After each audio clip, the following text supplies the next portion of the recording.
आपके प्यार के आगे तो सब फीका पड़ गया। मेरा सब किया कराया बेकार हो गया। I really love you. और आज जिस तरह आपने अपने प्यार का इजहार किया है ना, आपने मुझे इस जान की सारी खुशियाँ दे दी, सारी खुशियाँ दे दी। I love you so much. I love you so much. और ये कह के श्रुति उनके सीने पे सर रख के रोने लगती है। अक्ष श्रुति को ऐसे ही बाहों में लिए लिए थोड़ा सा वॉल की तरफ जाते हैं और वॉल से सपोर्ट लेते हैं, क्योंकि उनकी कमर में बहुत पेन हो रहा होता है। तो सपोर्ट लेने के बाद कहते हैं कि श्रुति, जो हो गया वो हो गया, उसे भूल जाओ। तुम्हारे साथ जो जो हुआ उस वक्त में जाके मैं चीज़ें ठीक तो नहीं कर सकती हूँ, बट आई प्रॉमिस यू कि आज के बाद तुम्हें इस दर्द का सामना कभी नहीं करना पड़ेगा, कभी भी नहीं। और रही बात प्यार की, किसका प्यार ज़्यादा किसका कम, प्यार में कभी ज़्यादा कम नहीं होता पागल, कभी नहीं होता।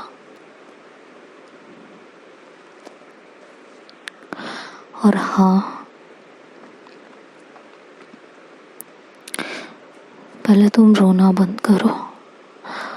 तुम्हारे आंखों के आंसू मुझसे बर्दाश्त नहीं होते। आज तक बोला नहीं, आज सामने से बोल रही हूँ। तुम्हारी इन आंखों में आंसू नहीं देख सकती, कभी नहीं देख सकती। तुम्हारी आंखों से आंसू निकलते हैं ना, दिल छलने होता है। इतना दर्द होता है और इस तरीके से दर्द होता है कि बयान नहीं कर सकती। लेकिन श्रुति का रोना बंद नहीं हो रहा होता।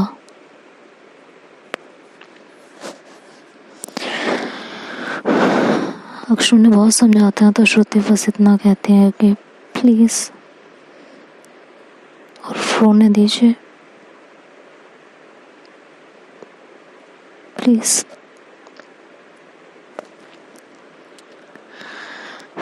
बस अपनी बाहों में भर लीजिए और रोने दीजिए।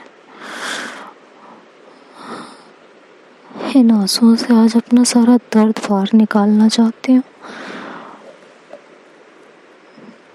आज नहीं तो फिर कभी नहीं। अक्ष की भी आंखों में आंसू रहते हैं और वो भी खुद को कंट्रोल नहीं कर पाती।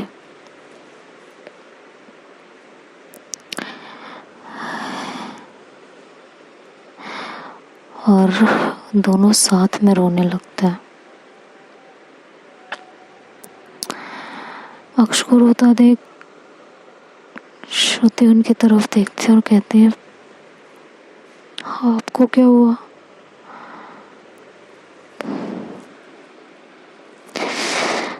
अक्ष कहते हैं, मैं तुम्हारे दर्द को बहुत अच्छे से फील कर सकती हूँ, बहुत अच्छे से।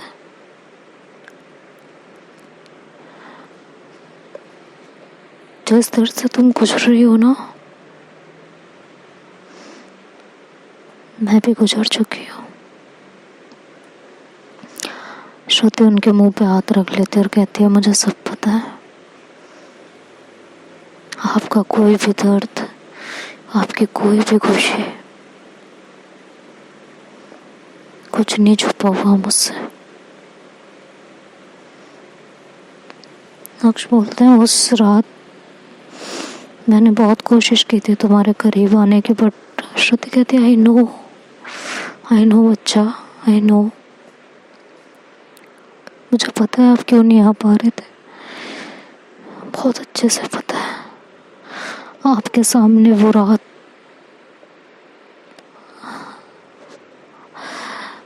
आपके अंदर का डर जगा देती है। अक्ष उनकी तरफ सवालिया नज़रों से देखते हैं कि श्रुति को कैसे पता है इन सब चीज़ों के बारे में। श्रुति कहती है, आपका मुझसे कुछ नहीं छुपा हुआ। 8 साल से मैं आपसे हूँ। आपकी हर एक चीज़ मुझे पता है। वो पल, वो लम्हा जब वो लड़के आपके साथ, बहुत अच्छे से पता है मुझे।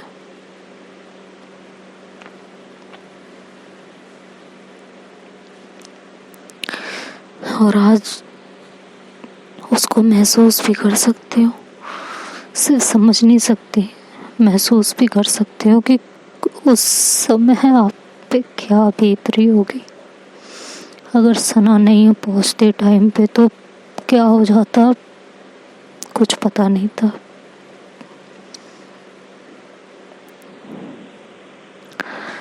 अक्ष की आंखें बंद होने लगती हैं। श्रुति उन्हें जोर से हक करते हैं और कहते हैं, बहुत अच्छे से समझ आया है। अक्ष उनकी तरफ देखते हैं और कहते हैं, बस हो गया जो होना था, अब और कुछ बुरा नहीं होगा। And I am sorry for everything, for everything. मैंने जो भी तुम्हारे साथ किया उन सब चीज़ों के लिए तुमसे दिल से माफ़ी मांगती हूँ आज। प्लीज़ हो सके तो मुझे माफ़ कर देना, प्लीज़। और आइंदा ऐसे दर से तो मैं कभी नहीं गुजरने दूंगी, कभी नहीं। एक ऐसी सिचुएशन जब दोनों ही एक ही दर्द से गुजरे हों, कोई पास्ट में और कोई प्रेजेंट में, शायद यही किस्मत का खेल है। और आज समझ आया है कि इन दोनों को मिलाने के पीछे कोई ना कोई रीज़न ज़रूर था। आज इन दोनों की सिचुएशन पे एक सॉन्ग याद आ रहा है। कभी किसी टाइम पे मेरा फेवरेट सॉन्ग हुआ करता था, तो उसकी चंद लाइनें ऐसी हैं कि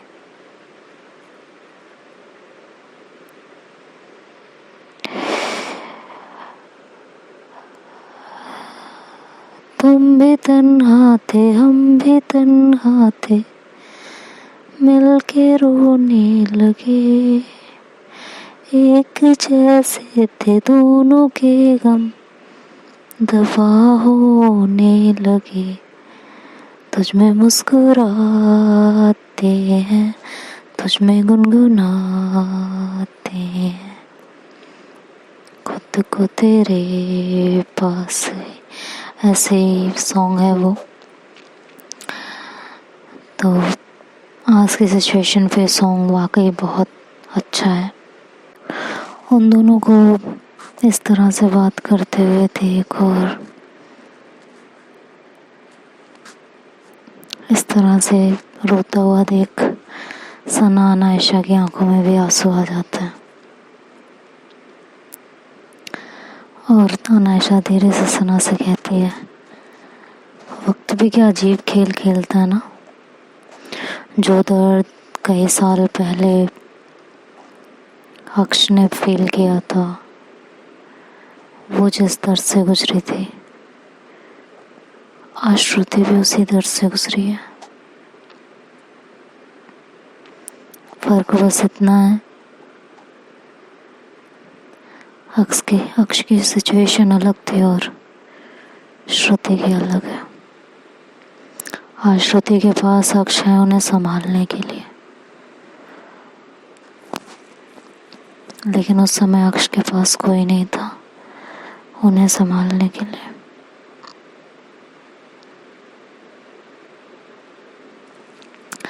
सना कहती है, हम लोग नहीं थे तो कहते यार तुम तो कतई पागल इंसान हो सच में। सना कहती क्या है? कहती है क्या है का क्या मतलब है? एक पार्टनर जिस तरह से संभालता है उस तरीके से कोई दोस्त संभाल सकता है? हाँ, आप देखना जरा अक्ष जिस तरह से संभाल रहे हैं इस तरह से हम संभाल पाते श्रुति को? सना कहती हाँ वो तो है। कह रही नहीं ट्यूबलाइट हो, धीरे धीरे चलते हो। सना कहती कुछ ज़्यादा नहीं बोलती हो? तो नायशा कहती है तो बेवजह की बातें क्यों करते हो, मत किया करो।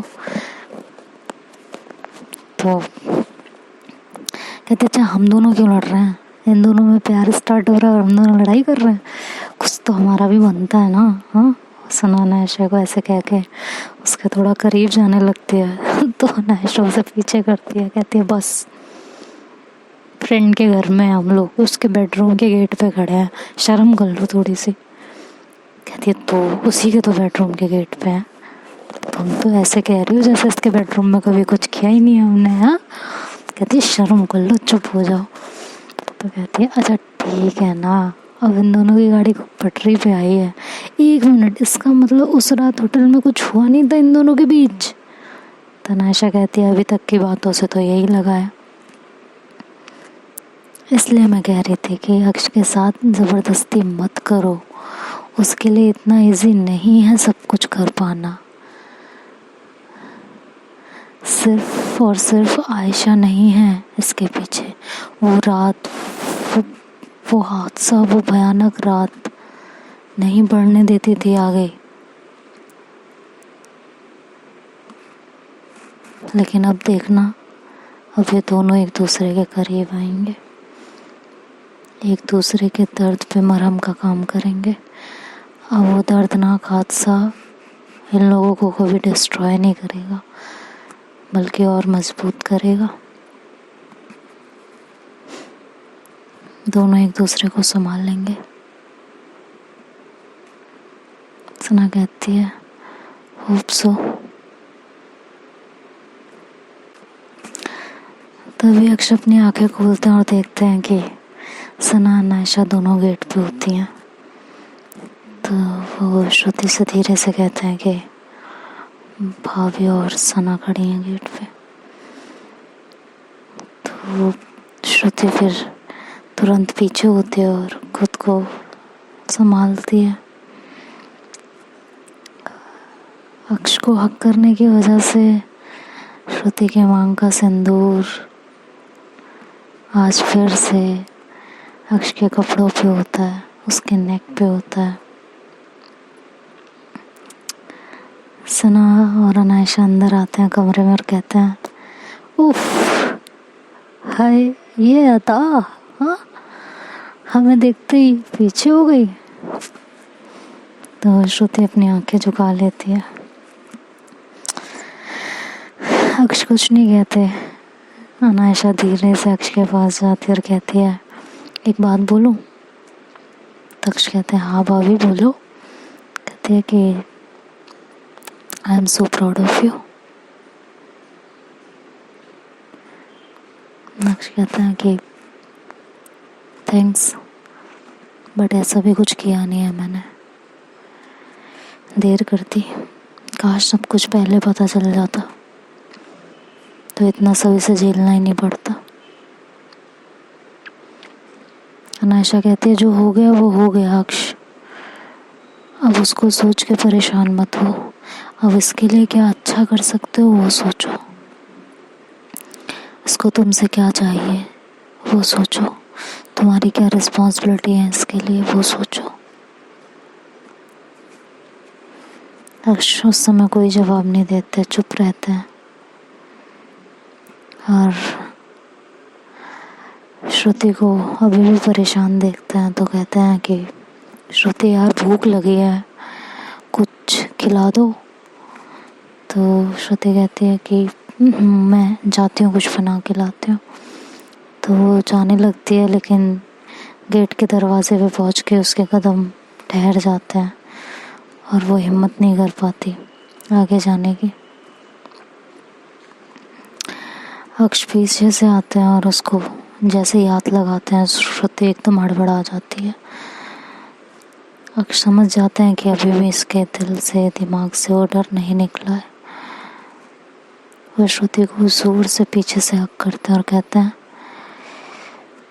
निकाल दो, आई एम विद यू, कुछ नहीं होगा। और वो कुछ कर भी नहीं पाएगा, और वही क्या, कोई कुछ नहीं कर पाएगा। समझ में आया? और ये कह के श्रुति को खुद अपने साथ नीचे किचन में लेके जाते हैं और दोनों मिलके एक दूसरे के लिए खाना बनाते हैं। एक दूसरे के लिए क्या, फिर तो घर में सबके लिए ही बनाते हैं दोनों मिलके। श्रुति को बहुत अच्छा लग रहा होता है उनका साथ। आज एक नई सुबह थी इन दोनों की ज़िंदगी में। किचन में काम करते करते अक्ष एकदम से किचन के सेल से सपोर्ट लेके खड़े होते हैं और श्रुति उनकी तरफ देखते कहती क्या हुआ है आपको, कुछ दर्द कर रहा है? कहता नहीं कुछ भी नहीं, सब ठीक है। तो श्रुति कहती नहीं कोई बात तो है, क्या हुआ है बताइए। कहते सीरियसली कुछ नहीं। तो कहते हैं कि प्लीज़, तो कुछ नहीं, बस कमर में दर्द हो रहा है और कुछ नहीं। कहते हैं आपके कल भी हो रहा था, उस दिन भी हो रहा था, क्या हुआ है? कहते पता नहीं, समझ नहीं आ रहा क्यों हो रहा है। तो श्रुति कहती है जरा टर्न कीजिए। कहती क्यों? कहती कीजिए तो सही टर्न। तो टर्न होती है तो श्रुति ऐसे ही उनकी शर्ट ऊपर करती है पीछे से, तो देखती है कि उनकी कमर के पास बिल्कुल रेड निशान पड़ा हुआ होता है। कहती है कि आपको लगी है क्या? तो अक्ष कहता है पता नहीं। कहते हैं ऐसे कैसे नहीं पता, आपकी बॉडी है, आपकी बॉडी के साथ क्या हो रहा है आपको पता नहीं होता है? आपका दिमाग ठीक रहता है, ठिकाने पे रहता है, नहीं रहता है? कहीं भी गुम हुए रहते हो? पूरा रेड पड़ा हुआ है, तभी तो दर्द हो ही रहा है। कहाँ लगवा के आए हो, क्या करके आए हो आप? तो अक्ष कहते हैं मैं तो कब से आप ही के साथ हूँ, मैंने क्या क्या किया? कहते हैं हाँ आपने तो कभी कुछ किया ही नहीं होता ना, आपके तो सब उल्टे सीधे काम चलते रहते हैं। तो अक्ष को फर्स्ट टाइम बहुत अच्छा लग रहा होता है। हालांकि उसकी बैक साइड श्रुति के तरफ होती है, बट उसे बहुत अच्छा लग रहा होता है श्रुति का इस तरह डांटना। तो कोई जवाब नहीं देती और वो चुपचाप सुनती रहती है। श्रुति थोड़ी देर में चुप हो जाती है जब उधर से कोई रिप्लाई नहीं आता। कहती यहीं खड़े रहना आप, हिलना मत यहाँ से। अक्ष सिर्फ सर हिला देते हैं। श्रुति जाके कुछ ऑइंटमेंट वगैरह लेके आती है और लगाती है उनके बैक पे। कहती थोड़ी देर में आराम मिलेगा। तो जैसे ही वो बैक पे ऑइंटमेंट लगाती है अक्ष एकदम से चिल्ला पड़ते हैं। कहते क्या कर रही हो, लग रहा है यार। कहती हाँ तो लगेगा ही ना, खड़े रहो चुपचाप। कहती हद नहीं हो गई। कहती क्या हद हो गई, ऐसे काम ही मत किया करो। तो कहती है हाँ ठीक है। फिर ये दोनों वहाँ लगाते हैं, मतलब ऑइंटमेंट वगैरह लगाते हैं और फिर दोनों काम करने लगते हैं। अब श्रुति से फिर से कहते हैं श्रुति एक बात कहूँ? तो कहते हैं कि हाँ कहिए। कि क्या हम सब कुछ भूल के अपनी ज़िंदगी की एक नई शुरुआत कर सकते हैं?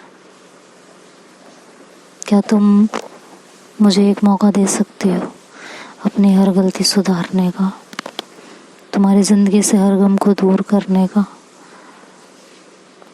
खुशियों की बहारें लाने का? श्रुति कुछ नहीं बोलती हैं, वो चुप रहती हैं। वो उनकी तरफ नहीं देख रही होती हैं, दूसरी साइड देख रही होती हैं और कुछ जॉब कर रही होती हैं। तो अक्ष उनको अपनी साइड टर्न कराते हैं और उनकी आंखों में आंखें डाल के कहते हैं आई मीन इट, प्लीज़ एक मौका। उस रात जो गलती मैंने की थी उसे सुधारने का एक मौका, प्लीज़। तुम बहुत बेटर डिजर्व करती हो और जो जो तुम डिजर्व करती हो वो हर चीज़ तुम्हें देने का, ये एक मौका क्या तुम मुझे दोगी? श्रुति कुछ नहीं कहती और वो आके नीचे कर लेती हैं और सिर्फ एक स्माइल करती हैं। तो अक्ष कहते हैं थैंक यू सो मच। इतने में अक्ष के फ्रेंड्स आ जाते हैं और कहते हैं कि हेलो, कहाँ है, कोई है? तो अक्ष किचन में होती है तो कहती है हाँ इधर किचन में। तो उसके फ्रेंड्स किचन में आते हैं, कहते हैं कि अब हम जा रहे हैं, ठीक है? हाँ, तो अक्ष कहते हैं कि ठीक है। कहता है कि उस लड़के का क्या करना है? तो कुछ नहीं, वो अपने आप घर जाएगा, तुम टेंशन मत लो। तो उसके फ्रेंड्स बोलते हैं अगर फिर से अभी कुछ ऐसा किया इसने तो बस एक कॉल कर देना, इसकी वीडियो को तो तुम्हें शेयर कर दें। तो अक्ष कहते हैं नहीं, अपने पास रखो, उसकी अब हिम्मत नहीं है कि वो ऐसा कुछ करेगा। And thank you so much, मेरे कॉल पे तुम लोग यहाँ तक आ गए। कहते हैं क्या है यार, थैंक यू कह के पराया कर रही है, हद नहीं हो गई तेरी? तो अक्ष हंसते हैं और उनके फ्रेंड्स फिर श्रुति की तरफ देखते हैं और कहते हैं भाभी यू आर सो लकी, इसके जैसी पार्टनर आपको मिल गया, ठीक है? और डरने की कोई ज़रूरत नहीं है आपको। अगर ये एब्सेंस भी है तब भी आप हमें कॉल करके बता सकते हो, कुछ भी, किसी भी चीज़ की ज़रूरत हो, हम ऑलवेज आपके लिए तैयार हैं। श्रुति के अंदर से वो डर धीरे धीरे ये सब सुन के जा रहा होता है। उसको अक्ष के ऊपर बहुत प्राउड फील हो रहा होता है। वो लोग वहाँ से चले जाते हैं। थोड़ी देर में वो किसी तरीके से मरता लड़खड़ा था पहुँचता है हॉल में। अनायशा और सना भी वहाँ तक पहुँच चुकी होती हैं। हर्ष भी उसे देख के सबके सब एकदम गुस्से में आ जाते हैं। विवेक कहता है मुझे श्रुति भाभी से एक बार बात करनी है। अक्ष ये आवाज़ किचन तक जाती है। अक्ष श्रुति का हाथ पकड़ के लेके आते हैं बाहर। श्रुति कहती है नहीं ना प्लीज़ रहने दीजिए। तो कहती है अभी भी डर रही हो? तो कहती है नहीं यार डर नहीं रही हूँ, बस मुझे उसकी शक्ल नहीं देखनी, मुझे नफरत हो रही है उससे। तो कह रही है तो नफरत करो ना, किसने मना किया है, डरो मत। लेकिन और ये कह के उसका हाथ पकड़ के उसको हॉल में लेके आती है। विवेक श्रुति को देखता है तो उससे चलने में बहुत मुश्किल हो रही होती है और हाथ भी ऑलमोस्ट टूट ही चुका होता है। तो उसके हाथ मतलब उसकी पूरी बॉडी पेन कर रही होती है। श्रुति ने पीटा भी बहुत होता है। तो श्रुति की तरफ जाके और उसके पैरों में गिर जाता है और कहता है आई एम सॉरी भाभी, आई एम सॉरी। अक्ष उसकी तरफ देखते हैं, कहते हैं ऐसे लात पड़ेगी ना विवेक, दिमाग ठिकाने पे आ जाएगा। अपने मुंह से इसे भाभी मत कहते ना, समझ में आया? तेरा इससे या मुझसे कोई रिश्ता नहीं है, कोई रिश्ता नहीं है। अब तू यहाँ से जाएगा या क्या करेगा ये बता। विवेक कहता है कि जा रहा हूँ और कभी शक्ल नहीं दिखाऊंगा। ये कह के वो खड़ा होता है। तभी श्रुति कहती है एक मिनट विवेक। विवेक रुकता है तो श्रुति उसके गाल पे एक थप्पड़ ऊपर मारती है खींच के और कहती है ये उसके लिए है कि मैंने तुम्हें अपना दोस्त समझा था। हर्ष भैया से कम नहीं माना था, लेकिन तुमने तो हमारे रिश्ते का मजाक बना डाला। अपनी ये शक्ल ना दोबारा मत दिखाना, और हाँ आइंदा कभी ऐसी गलती की ना, याद रखना मैं वाइफ किसकी हूँ। समझ में आया? अक्षय से श्रुति के पीछे ही खड़े होते हैं और उन्हें बहुत अच्छा लगता है जब श्रुति इस तरह बोलती है। खैर, विवेक से एक रिश्ता था अक्ष का, तो जब विवेक वहाँ से जा रहा होता है तो विवेक अक्ष हर्ष को बोलते हैं कि हर्ष, इसको हॉस्पिटल ले जाओ और डॉक्टर को दिखा के और घर ड्रॉप कर दे। कोई पूछो तो कह देना एक्सीडेंट हो गया था, ठीक है। विवेक कहता है मैं चला जाऊंगा। सना कहती है कि हालत नहीं है तेरी घर जाने लायक, घर जाना है या कहीं और सिधारना है बता दे। तो विवेक कुछ नहीं कहता और हर्ष कहता है मैं नहीं लेके जा रहा इसको। तो अक्ष उनको समझाते हैं, तो फिर वो लेके जाते हैं। उसकी बहन भी फिर उसके साथ ही चली जाती है। इधर ये लोग ब्रेकफास्ट करते हैं और उसके बाद सो जाते हैं जाके। सब लोग बहुत गहरी नींद में सोते हैं, टेंशन कम हुई होती है बहुत टाइम की। धीरे धीरे वक्त ऐसे ही गुजरने लगता है। 2-3 दिन ऐसे ही डर में श्रुति के थोड़ा बीतने लगते हैं। जैसे जैसे अक्ष उन्हें छूते हैं, श्रुति तब भी डर रही होती है। लेकिन वक्त के साथ और टाइम के साथ, अक्ष की केयर के साथ, श्रुति का डर धीरे धीरे ख़त्म हो जाता है कुछ टाइम में। और इन दोनों के बीच एक अच्छी सी बॉन्डिंग हो जाती है। दोनों एक दूसरे से अपनी बातें शेयर करने लगते हैं। एक दूसरे से थोड़ी नोक झोंक, शरारतें, ये सब स्टार्ट हो जाती है। एक दिन ऐसे ही अक्ष ऑफिस से छुट्टी पे होते हैं, संडे का दिन होता है शायद, और शाम का टाइम होता है। अक्ष की मॉम और श्रुति दोनों किचन में काम कर रही होती हैं शाम के टाइम। तो देखती हैं कि आटा नहीं होता घर में। तो मतलब मम्मी बोलती हैं उसके कि यार हद हो गई है कसम से। तो श्रुति कहती है क्या हुआ मॉम? तो कहती है कि वो कहती हैं कि इतने दिनों से मैंने गेहूँ डाल रखा है और जब भी अक्ष को बोलती हूँ जहाँ कि ले आओ, ये जाते हैं और वो कहता है अभी पिसा ही नहीं है, अभी पिसा ही नहीं है। दिमाग खराब करके रख दिया है। तो श्रुति कहती है कहाँ पे दिया है बताइए? तो कहती है वही वो जो वो उनका घर है ना, किसी का नाम लेते हैं, उनका घर है उनके पड़ोस में जो वो लगा रखी है उसने गेहूँ पीसने की मशीन। तो श्रुति कहती है मैं देख के आती हूँ, आज अभी पीस के देगा वो, नहीं तो मैं बताती हूँ। तो वो कहते हैं अच्छा अक्ष को लेती जाना। कहती है हाँ मम्मी उन्हें लेके ही जाऊँगी।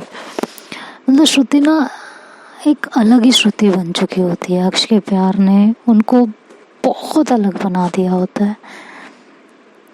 उनकी केयर, जो रोज अपना प्यार दिखाते थे, उनके लड़ाई झगड़े नोक झोंक, इन सब ने उनको एक अलग ही लेवल पे लाया होता है। दोनों का रिश्ता एक, कहते हैं ना जैसे एक मुरझाया हुआ पेड़ होता है और उसमें धीरे धीरे धीरे धीरे पानी डालते रहो और वो एकदम से खिलने लगता है। तो इनका रिश्ता कुछ इस तरीके से हो चुका होता है। दोनों में मस्ती मजाक भी होने लगता है। तो श्रुति ऐसे बाहर जाती हैं तो अक्षय से रोड पे, घर के बाहर रोड पे टहल के बात कर रहे होते हैं फ़ोन पे। तो श्रुति जाती है, कहती है मेरे साथ चलिए ज़रा। तो अक्ष बोलते हैं कहाँ? कहते बोला ना चलिए। तो अक्ष कहता है अरे जाना कहाँ है? तो कहती है कि जितना बोल रही उतना गई है, सुनिए बस। तो कहती है मैं नहीं जा रही। ऐसे आती है ऑर्डर चला देती है, मतलब क्या है? तो कहती है हाँ तो ऑर्डर चलाती हूँ तो बीवी हूँ आपकी, मैं नहीं चलाऊंगी तो कौन चलाएगा?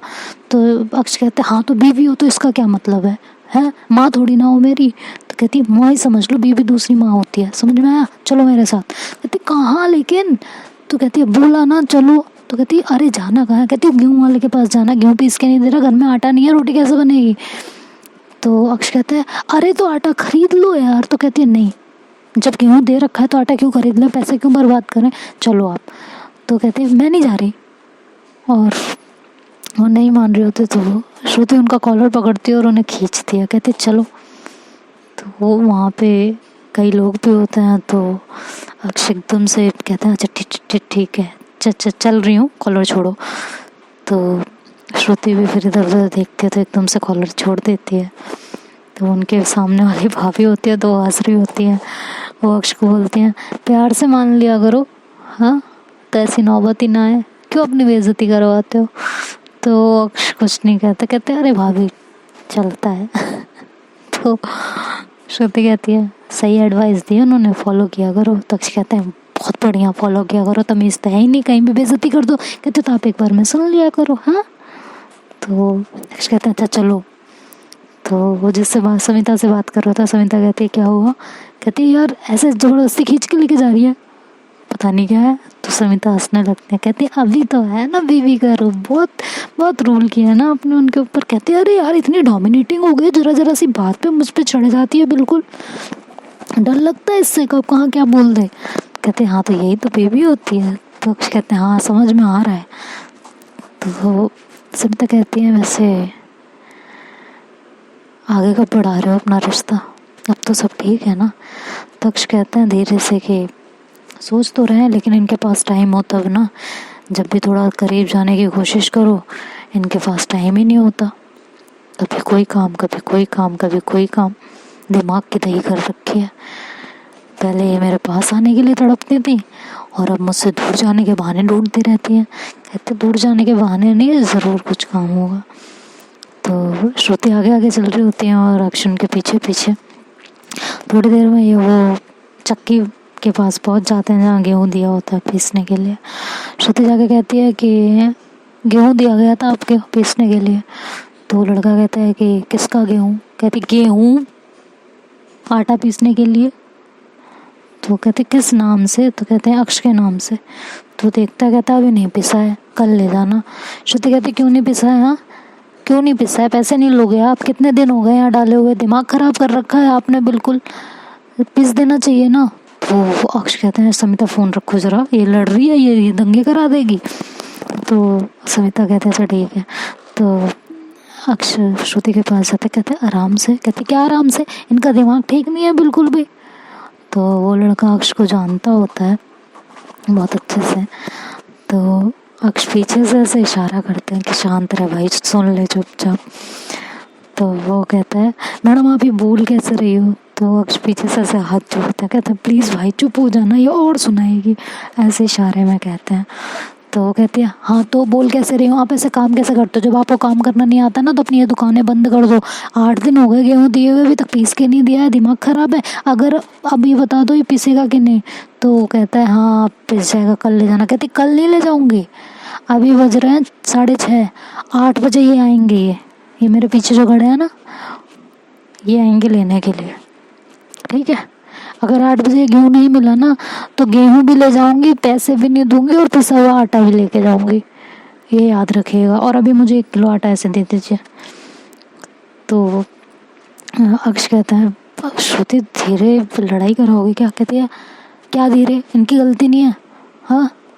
तो अक्ष भी चुप हो जाते हैं। तो वो कहते हैं ठीक है मैडम, मैं गेहूँ भी भेज दूंगा, पैसे भी आप मेरे मत देना अगर आपका मन ना करे, अभी आप जाओ प्लीज़ प्लीज़। क्योंकि वहाँ और भी ग्राहक होते हैं जो खड़े होकर देख रहे होते हैं कि किस तरह से डांट पड़ रही होती है। तो वो आटा लेके थोड़ा सा घर आती है। तो अक्ष कहते हैं क्या था श्रुति ये। तो श्रुति रास्ते में कुछ नहीं बोलती और सीधे घर चली जाती है। पीछे से अक्ष भी जाते हैं और अपनी मॉम से कहते हैं इसको कहीं मत भेजना, आज के बाद मैं बता रही हूँ, कोई काम हुआ करे मेरे को बोला करो, ये दंगे करा देगी, जाकर लड़ रही है वहाँ पे, कह रही है कि जो है गेहूँ नहीं पीस के दिया तो आटा भी ले जाएगी, गेहूँ भी ले जाएगी और पैसे भी नहीं देगी, क्या क्या मतलब, क्या डॉन है ये। तो कोई कुछ कहेगा तो श्रुति कहती है जिसके पास आप जैसा पार्टनर हो उसे किस चीज़ का डर है, हाँ। कहती है वाह मैं क्या गुंडी हूँ क्या, मैं डॉन हूँ क्या। कहती है अच्छे से पता है मुझे आप क्या है, तो प्लीज़ ना। तो कहती वाह यार, कहती ये अच्छा है। तो उसकी मॉम हंसती हैं, कहती हैं ये सोच उसे तेरे पे कितना भरोसा है कि गई और इस बिंदास तरीके से लड़के चली आई, क्योंकि उसे पता था कि कोई उसे कुछ कहेगा तो तुम हो उसकी सेफ्टी के लिए। ये भरोसा अपने पार्टनर के अंदर होना चाहिए, अपने पार्टनर को लेके। एंड आज मैं बहुत खुश हूँ कि श्रुति को वो भरोसा है तुम पे। अक्षय कहती ये इमोशनल ब्लैकमेल मुझे मत करो, ठीक है, ये जो लड़ाई झगड़े कराएगी उसका क्या। हाँ तो कहते हैं कुछ नहीं कराएगी वो, चुप रहो तुम, जाओ यहाँ से हटो। तो अक्षय चुप हो जाती है। फिर ये लोग डिनर करते हैं और मॉम इनकी चली जाती हैं, तो अक्ष श्रुति के साथ थोड़ा किचन का काम कराने लगता है।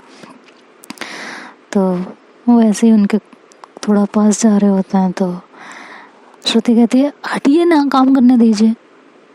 तो वो नहीं हट रहे होते पीछे से। तो श्रुति थोड़ा घबरा भी रही होती हैं, क्योंकि रिश्ता कितना भी आगे बढ़ गया हो बट उस लेवल तक नहीं गया होता कि इन दोनों के बीच की शर्म ख़त्म हो जाए। हाँ, उस शर्म को ख़त्म करने की कोशिश अक्ष की तरफ से जारी होती है, बट श्रुति के ज़िम्मे इतना काम बढ़ जाता है कि वो बेचारी चाह के भी अक्ष को प्रॉपर टाइम नहीं दे पा रही होती। तो भी उनकी मॉम फिर से श्रुति को आवाज़ लगा लेती है। श्रुति कहती है मॉम बुला रही हैं, अभी आती हूँ। तो अक्ष कहता है मेरी दवाई तो दे जाओ। तो कहती है आई ना अभी। तो ये कह के वो चली जाती है। कहती है यार क्या करूँ मैं, मतलब सबको श्रुति से ही काम होता है, हद हो गई है। और वो ऐसे ही वहाँ के काम निपटा के किचन बिल्कुल फिनिश करके और चली जाती है ऊपर अपने रूम में। थोड़ी देर में श्रुति किचन में आती है, देखती किचन का पूरा काम हो चुका होता है, तो उसे बहुत अच्छा लगता है और वो दूध का ग्लास लेके और ऊपर रूम में जाती है। रूम में जाके उन्हें दवाई देती है उनकी और दूध देती है। तो वो दूध पीते हैं और उसके बाद श्रुति जैसे ही वॉशरूम की तरफ जाने लगती है तो अक्ष उनका हाथ पकड़ते हैं और कहते हैं सुनो तो सही, बात करनी है मुझे तुमसे, तुम्हारे पास टाइम ही नहीं होता यार, 2 मिनट मेरी बात तो सुन लो प्लीज़ प्लीज़ ना। तो ये कह के वो ऐसे ही उनको कमर में हाथ डालते हैं और अपनी तरफ करने लगते हैं। श्रुति शर्मा रही होती हैं काफ़ी और कहती हैं क्या रहे हो आप, हटो मुझे काम है। तो कहती है अच्छा बस बहुत हो गया है तुम्हारा काम वाम, टाइम ही नहीं होता तुम्हारे पास मेरे लिए बिल्कुल भी। तभी वहाँ पे हर्ष आ जाता है, गेट नॉक करता है। तो अक्षय एकदम से झल्ला पड़ता है, कहते लो फिर कोई आ गया। तो श्रुति हंस पड़ती हैं और तुरंत उनकी गिरफ्त से आज़ाद होती हैं और जाके गेट खोलती हैं। तो हर्ष होता है, कहता है भाभी मुझे आपसे कुछ काम है, प्लीज़ चलो ना, प्लीज़ प्लीज़ प्लीज़, मेरा यार एक वो प्रोजेक्ट रह गया, उसमें वो नहीं बन रहा, मेरे से स्केच वो बना दो ना प्लीज़, आपकी ड्राइंग बहुत अच्छी है प्लीज़। तो अक्षय कहते हैं अपने आप बना ले, सुबह बना देगी। तो कहते सोना नहीं है कि उसे पूरे दिन काम करती रहती है। कहते यार आप चुप रहो ना, मुझे सुबह प्रोजेक्ट जमा करना है, चलो ना भाभी। और वो क्या गया उनका हाथ खींच के ले जाता है। इधर अक्ष के लस के रह जाते हैं और अपना बहुत देर तक टीवी देखते रहते हैं रूम में और श्रुति का वेट करते रहते हैं। थोड़ी देर में उन्हें दवाइयों की वजह से नींद आ जाती है और वो सो जाते हैं। जब श्रुति रूम में आती है तो देखती है कि अक्ष सो चुके होते हैं। तो वो डोर लॉक करती है और आके अक्ष के फॉरहेड पे किस करती है और वो भी सो जाती है। सुबह जब काफ़ी लेट उठते हैं दोनों, मतलब अक्ष तो अभी भी सो रहे होते हैं। श्रुति की आंख जब खुलती है तो देखती है कि 10 बज चुके होते हैं। तो एकदम हड़बड़ा के उठती है, कहती है यार आज मैं इतना लेट कैसे हो गई, हद हो गई कसम से मेरी भी। और ये कह के वो फटाफट उठ के जाती है, जो है शावर लेती है, शावर लेके बाहर आती है और रेडी हो रही होती है। अपने बालों को ऐसे तौलिए में से निकालती है और जोर से झटकती है तो अक्ष के ऊपर उसके बालों का पानी पड़ता है। तो उसकी नींद खुल जाती है और वो श्रुति को देखते हैं कि वो तैयार हो रही होती है और वो उनकी खूबसूरती में से खो जाते हैं बिल्कुल। तो अक्ष के दिमाग में ऐसे कुछ शरारत सी चलती है। वो चुपचाप बेड से उठते हैं और श्रुति के पीछे जाते हैं। तो श्रुति अपने बालों को संवार रही होती हैं। तो अक्षय से जाके उनको पकड़ते हैं तो श्रुति एकदम घबरा जाती हैं, कहती हैं कौन? कहती है यार मैं ही हूँ हमारे रूम में, और कौन आएगा, हद नहीं करती हो तुम कभी कभी। तो श्रुति कहती है अरे तो आप उठ गए? कहते हैं हाँ उठ गए।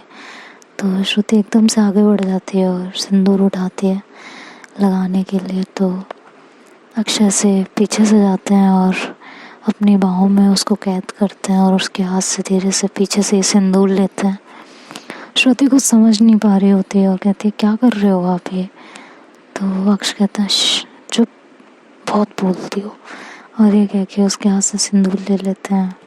श्रुति बहुत शर्मा रही होती है और सिंदूर के डिब्बे खोल के उसमें से अपने हाथ से उसके मांग में सिंदूर भरते हैं और उसके शोल्डर पे अपना फेस रखते हैं। और जैसे ही श्रुति अपनी बंद आंखें खोलती हैं तो उनकी आंखें भरी हुई होती हैं और अक्ष उनकी तरफ देखते हैं। दोनों मिरर में देख रहे होते हैं और दोनों की जोड़ी है ये माशाल्लाह किसी की नज़र ना लगे, बहुत खूबसूरत लग रही होती है। श्रुति आज पहली बार दोनों को एक साथ मिरर में देख रही होती हैं और पहली बार अक्ष ने पूरे मन के साथ उसके मांग में सिंदूर भरा होता है। वो पल उसके लिए बेहद अजीज हो जाता है। अक्ष जो है उसको पलटते हैं श्रुति को अपनी साइड और उसकी भीगी पलकों पे किस करते हैं।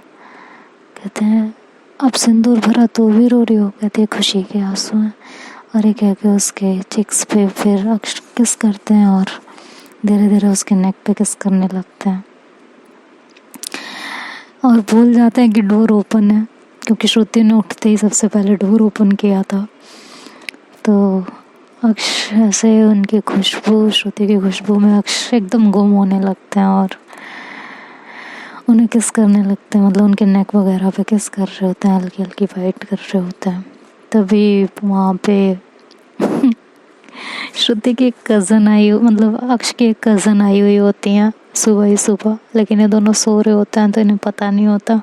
तो उनकी मॉम और उनकी कज़न दोनों ऐसे रूम में एकदम से एंटर हो जाते हैं डोर खोल के और अक्ष को कोई होश नहीं रहता। वो इतना गुम हुए रहते हैं श्रुति में कि उन्हें ये भी नहीं पता चलता कि रूम में कोई आ गया है, लेकिन श्रुति को तुरंत पता चल जाता है और उनकी साड़ी का पल्लू वल्लू सब बिगड़ा हुआ होता है, बाल ऐसे खुले हुए और अक्ष उनके बालों में उलझे हुए उनके नेक पे किस करते हुए गीले बाल अक्ष को दूसरी दुनिया में ले जा रहे होते हैं। अक्ष को कुछ होश ही नहीं रहता। तो श्रुति उन्हें कहती है मॉम खड़ी है पीछे हुई है, लेकिन अक्ष कुछ नहीं सुन रहे होते। तो श्रुति उन्हें ऐसा जोर से धक्का देती है तो अक्ष एकदम से डिसबैलेंस होते हैं और वो ज़मीन पे गिर जाते हैं और श्रुति एकदम से तुरंत वहाँ से हटती है और वॉशरूम में चली जाती है। अक्ष कहते क्या पागलपन है यार ये, और ऐसे खड़े होते हैं तो उसकी कज़न बोलती है कि हाँ सही बात है, क्या पागलपन है ये। तो अक्ष की नज़र ऐसे पड़ती है तो एकदम शांत हो जाते हैं और कहते हैं मम्मी आप, दीदी आप। तो कहते हैं आपका भाई। तो कहते हैं कि बस अभी आए जब तुम दोनों का। हाँ, तो अक्ष कहते हैं अच्छा वो मुझे ना फ्रेश होना है, मैं भी आई बस। और ये कह के वो जाने लगते हैं। तो कहते हैं अच्छा तो दोनों एक ही बाथरूम में एक साथ ही। तो कहते हैं शिट, और ये कह के वो रूम से बाहर ही निकल जाते हैं एकदम। इधर श्रुति वॉशरूम में जाकर चुपचाप खड़ी होती है, बाहर नहीं आ रही होती। उन्हें भी बहुत शर्म आ रही होती है कि अभी बाहर आएंगे तो मॉम क्या कहेंगी, दीदी क्या कहेंगी। और अक्ष दूसरे वॉशरूम में जाके कहते हैं शिट यार ये क्या हो गया, और एक तो मेरे घर वाले हैं, ये क्या है। कभी तो इन्हें ये था कि मैं उसके करीब जाऊं। अब जब मैं मौका ढूंढती हूँ उसके करीब जाने का तो कोई ना कोई आके कबाब में हड्डी बन जाता है। हद कर रखी है, जाना ही नहीं अब मुझे यार, हद हो गई है बिल्कुल ही। और वो ऐसे गुस्सा कर रहे होते हैं। तो देखते हैं आगे के पार्ट में क्या होता है। तब तक के लिए बाय बाय, टेक केयर।